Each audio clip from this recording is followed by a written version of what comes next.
On this week's Sports Japan, we feature Judo, a sport in which the Japanese always expect to win. We introduce some up-and-coming contenders and follow the amazing feats of Judo legend Toshihiko Koga. And in Frontrunners, we see how a female equestrian rider is just too good for her male counterparts. Hello everybody, I'm Mayako Kisa and you're watching Sports Japan. So as always, we've got some great stuff lined up from the world of Japanese sports. So Judo is a sport we'll be looking at in today's focus. And to help us through is sports journalist David Shapiro. So David's been covering sports and martial arts in Japan for over 30 years, and you first came to Japan to study Judo, right? That's right. In my misspent youth, I came to Japan to study at the Kodokan Institute of Judo, which was at the time the center of world judo. So like boxing and wrestling, Judo usually has separate weight classes, but in Japan there's also a competition for all comers. So isn't that a bit dangerous, David, for smaller guys? Well, it can be, but I mean, if you do judo correctly, you're not going to get hurt. That's one of the basic fundamental aspects of judo. If you do it right, you're not going to get hurt. And lightweights can compete successfully against heavyweights. Okay, so I want to show this to everybody. Here's the philosophy of judo created by judo's founder, Kano Jigoro. So, the gentle overcoming the strong. So you got to tell me what this means. Well, it's a basic philosophy of judo, and the translation, it's kind of hard. There are several ways to translate this particular Japanese expression, but it's a fundamental aspect of judo. When we used to translate the term judo, we used to translate it as the gentle way. And it's the idea of using your opponent's strength against him. In other words, it's not strength versus strength or force versus force. You attack your opponent in a manner that has him respond, and you use that response against him. So it's this idea of accepting his attack and using his attack to your advantage. So that's the philosophy of judo. So in our first story, we see how a judo legend embodied the philosophy of the gentle overcoming the strong and always wanted to win with ippon, or a single throw.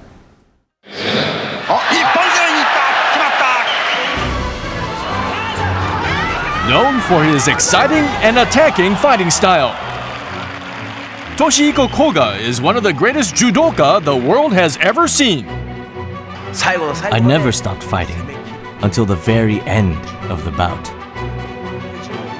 I always wanted to win with ippon, a clean throw. The Seoi Nage was Koga's signature throw, helping him win all the major titles for a light judoka. Eventually, there was no one left in his weight class who could rival him. Koga needed a new challenge. He entered the All Japan Judo Championship, a tournament with no weight classes. The majority of the competitors were huge, weighing more than 100 kilograms. Koga was small in comparison. You only have an instant to grab the opportunity and make a throw for ippon. If you're committed to your judo, it doesn't matter how big and strong you are. Size isn't important. Weighing in at just 75 kilos, Koga was at a significant disadvantage at the All Japan tournament. He knew the only way to win was to apply judo's traditional philosophy.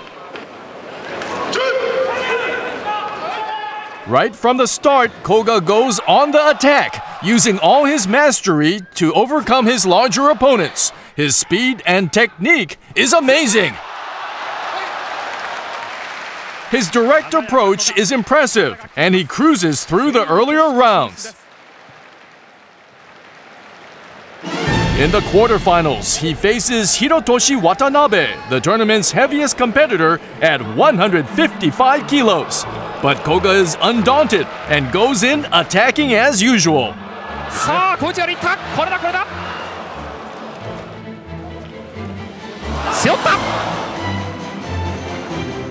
Koga keeps going for ippon, or winning with a clean throw, but can't throw an opponent over twice his weight. The bout goes down to the judges' decision. Koga doesn't get the ippon he wanted, but he reaches the semi-final. He wins the semi-final even though it's his fourth 6-minute bout in a row. There are concerns whether his stamina will hold out for the final.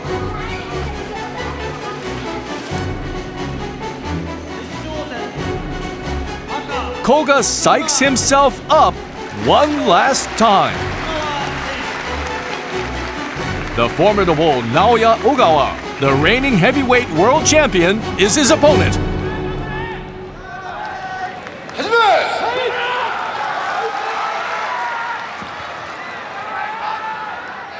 Koga sticks to his aggressive game plan.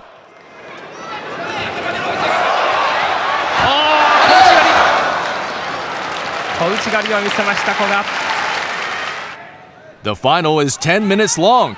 Around the halfway mark, Koga's strength starts to wane.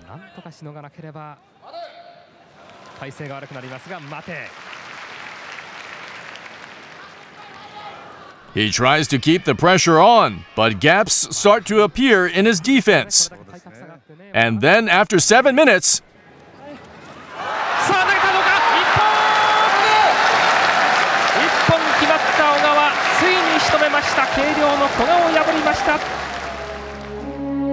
Ogawa's ashiguruma is perfectly executed. Koga gets within touching distance of the All Japan title, but falls at the final hurdle. I lost because I wasn't determined enough. I want to use today as fuel to take on more challenges. Even though Koga couldn't quite take the title, his judo against much larger opponents was breathtaking. But maybe there were doubts in his mind whether his attacking style could take him all the way. 2 years later, Koga was fighting for Japan at the Barcelona Olympics. He proudly carried the flag after winning the World Championships the previous year. He was in good spirits, but suffered a setback soon after arriving. 10 days before his first bout, Koga damaged some ligaments in his knee. He was told that it would probably take a year before he could fight again. Getting anywhere near the podium seemed an impossible task. He could only do light practice and enters the mat for his opening bout after 6 pain-killing injections.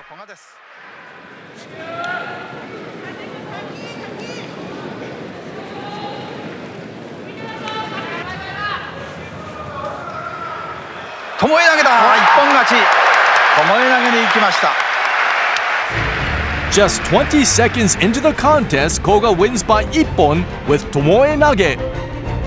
Sticking to his offensive strategy, he gets off to the perfect start. Against all the odds, he advances to the semi-finals. 古賀、オリンピックへの執念を持ってこの試合に臨みます。さあ、古賀が十分な組み手になれるかどうか。一本決まった。決まった。ついに出ました。得意の勝利一本です。古賀、とっときの一本背負いが出ました。見事な切れ味。Koga's trademark seoi nage is beautifully executed, crashing his opponent flat on his back. Despite his knee injury, Koga makes it to the final and is guaranteed a silver medal. But as his endurance is being stretched to its limits, he's focused on winning gold.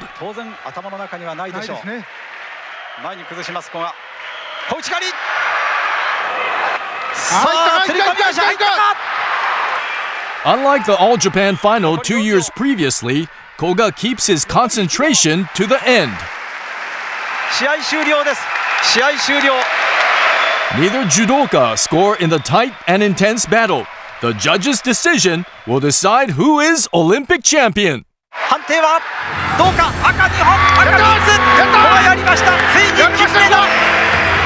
Toshihiko Koga sticks to his own brand of attacking judo to take the Olympic gold medal. Despite almost insurmountable obstacles, he shows the world the true spirit of Japanese judo.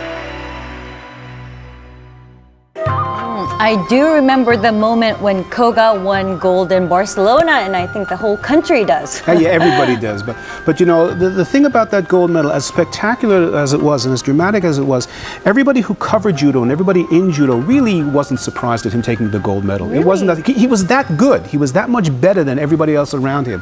But what was really spectacular was Koga's performance at the All Japan Judo Championships against Ogawa, when as a lightweight or middleweight. He went to the finals and he was beating all these huge guys with outstanding judo, and he made this big man Ogawa work really hard to beat him. That was a spectacular performance. Right, and I think it moved everybody's heart. It did, it did. And actually, one of the things interesting about the All Japan Judo Championships, the audience are all judoka. There are no fans of judo. They're all judoka, and this is a pretty hard audience to impress. And everybody was on their feet applauding when he lost because he worked so hard. He looked so good doing it. Right. So David, but aren't Japanese judoka too much focused on winning by ippon or the clean throw victory? Well, the point of judo, you know, the problem with today's judo, especially internationally, is the goal is not to be thrown, and that's not what judo's about. The goal in judo should be to throw the other guy. Okay. And the Japanese approach is the correct approach, and if they pursue this more aggressively, they'll do better internationally. Ooh. So let's take a look at the Olympic medals won by Japan's male judoka. So we can see that it became an Olympic sport in Tokyo game in 1964, and through to Beijing, Japan always won at least one gold medal. But I must mention that in Mexico game, there were no judo, and in Moscow, Japan boycotted. That's right, so, Japan didn't participate. Right, and in London, they won few bronzes and silvers. So what's going on, David? Well, you know, it's hard to narrow this down to a soundbite, because the reason why Japan's men's team is struggling internationally, there are various factors involved. One is the fact that world judo has gotten a lot better. The level of world judo is great. At the Tokyo Olympics, you had guys competing for their countries as brown belts or first-degree black belts. All the Japanese guys were third-degree, fourth-degree, fifth-degree black belts, right? Now, when we get to this level of judo, everybody competing at the Olympics is a sandan or yondan, a third-degree or fourth-degree black belt. So the level of competition is much higher. Okay, so higher competition, and I guess. And this is what Kano Jigoro wanted. He wanted judo to become truly international, and it has. It has. So the Japanese will struggle. All right, so let's continue by checking out some Japanese judo hopes for the future at the recent All Japan Championship. The All Japan Judo Championship is Japan's most prestigious judo tournament. As there are no weight classes, it's dominated by large and powerful judoka.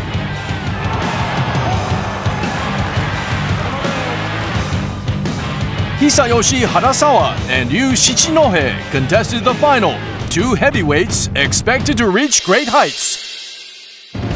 Harasawa's quarterfinal opponent was Kazuhiko Takahashi, a former gold medalist at the Asian Games.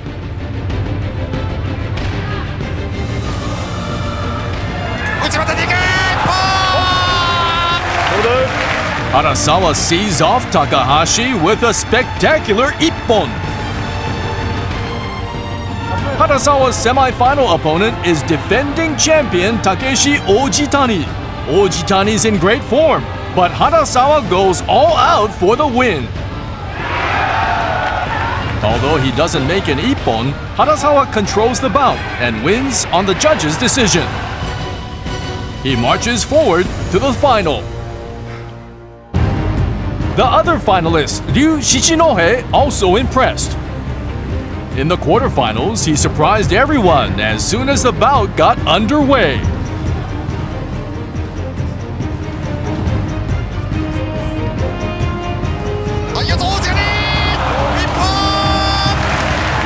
After just 12 seconds, he wins by ippon using the ouchigari technique. The shock attack stuns his opponent. He showed some great skill in the semi-final too.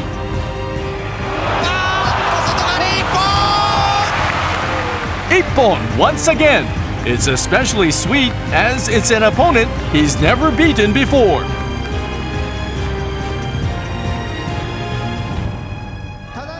Hisayoshi Harasawa and Yu Shichinohe get ready to do battle to become #1 judoka in Japan. They're both aiming for their first ever All-Japan title. In the early stages, Harasawa tries to get in close, but Shichinohe keeps him at a distance.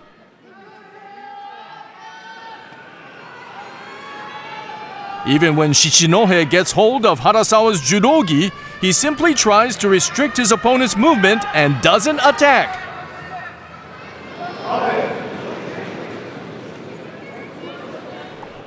His reluctance doesn't impress the referee, and he's hit with a second penalty.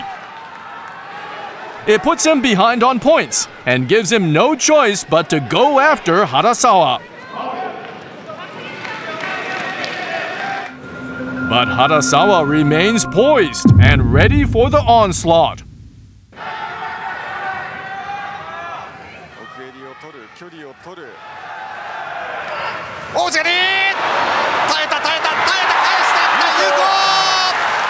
Shichinohe attacks with Ouchi-gari, but Harasawa reverses the move and takes him down with Kosoto-gari to put him further in the lead.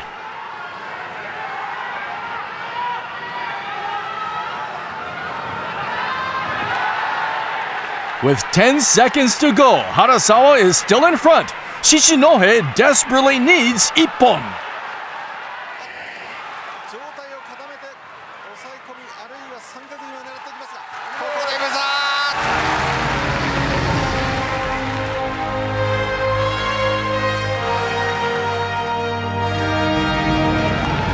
Hisayoshi Harasawa wins his first ever All-Japan title. At just 22 years old, he's a big hope for glory at the next 2 Olympics.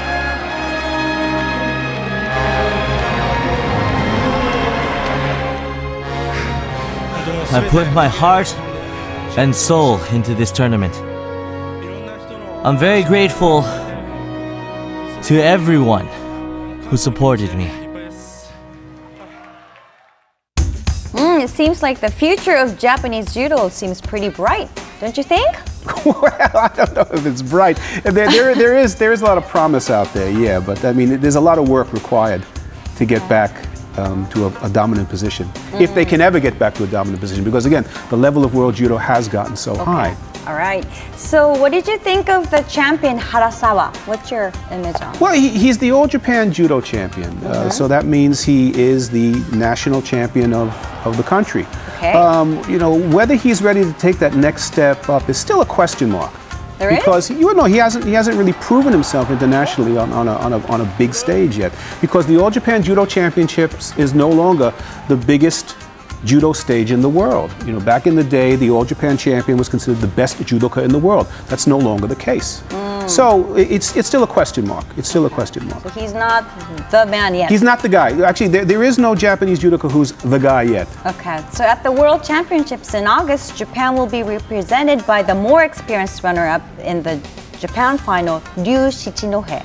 Now, Shichinohe is also, he's a good judoka. He's a good judoka, he's a talented judoka. But remember, he's ranked 6th in the world. The highest ranked Japanese judoka in the heavyweights is Shichinohe, and he's ranked 6th, which means there are 5 guys out there who are ranked higher than he is. And you get your ranking by doing well on the international stage. Okay. So he's still got a lot to prove, and he's yet to win the All-Japan Judo Championships. And that's an important factor. If you can't win the All-Japan Judo Championships, it's going to be a tall order to win an Olympic gold or a World Championship gold medal. Okay. So how about the heaviest weight class, 100 kilos plus? The reigning Olympic champion is France's Teddy Riner. Teddy is special. He's special. In what way? He is spectacular. He really is the best judoka in the world today. He really is. He represents the very best of traditional judo. Okay. I mean, he does a traditional Japanese style judo. He's very aggressive. He's attacking. His technique is very clean. It's very sharp. He's very fast for a big man. So he is definitely the guy now. He's the man. Yep. So do you think a Japanese judoka can reclaim the 100 kilo plus crown? It is possible. It's going to take some time. There's a lot of work to be done there.